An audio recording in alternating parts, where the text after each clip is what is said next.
like a superb visit at FB Chain today, looking at 6 of the robot installations that they have. Can you tell us how this relationship started? Well, this relationship started with FB Chain and First Machine Tool back in 2015. We initially were working on the Kitagawa Rotary Table chucking system project, which is how they hold their bolts when they're machining the end.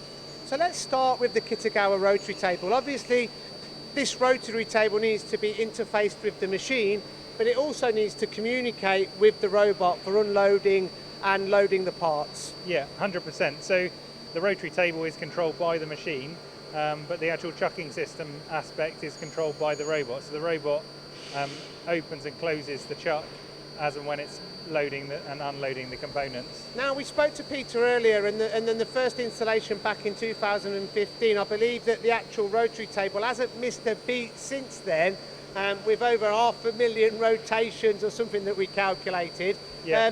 What about the accuracy and repeatability over this time? I mean, yeah, we have not experienced any issues whatsoever with the table.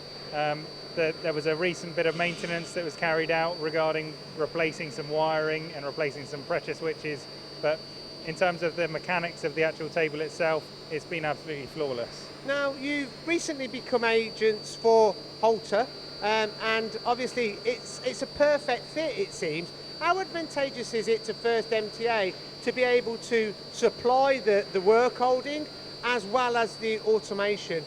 Oh, 100%. I think it's a fantastic opportunity for us. You know, we're able to now provide a more complete solution to the customer, including the work holding into their machine, and to look at it from a much more holistic view. Now, I believe FB Chains are challenging you all the time to increase capacity, throughput, and unmanned running. How have you achieved this? And I believe there's another cell, that's going to be landing soon. Yeah, absolutely. So, I mean, HALTER have done work in the past developing a grid plate for their universal robot, which holds, I think, 408 components on the 2 sides of the universal. And what kind of unmanned running do you get from this? So they obviously do multiple different types of components, but on one of the components there, where they have the larger grid plate, they're getting up to 19 hours of automated runtime. So effectively, this is unmanned running 24/7, running overnight. Yeah, 100%. I mean, I think Peter has said that they're achieving it somewhere in the region of 120 hours a week of runtime on their machines. Let's concentrate on these grid plates. Now, the application behind you, obviously it's a different component and there's not as many components presented on the grid plate. So how are the configurations of the grid plates achieved? Are they bespoke? There is a large standard range, but they can also be made bespoke for your needs. I mean, ultimately, it's the size of the grid pattern is affected by the size of the components that you're looking to machine. So where they have the very small components, you can have a very large number of pockets to house the components. So lots of flexibility. Yeah, absolutely. And what about payloads? In terms of capacity, so the robot's size in range from 12 to 70 kilos, so you really have got a wide range. And then they also come from the compact, which is the smallest, to the premium, which is the middle size, to the big, which is the largest platform. So just, again, making more space for more parts. Now, we recently spoke to some of the operators at FB Chain that have been upskilled, effectively, and now running all of the robots and looking at process development within the facility.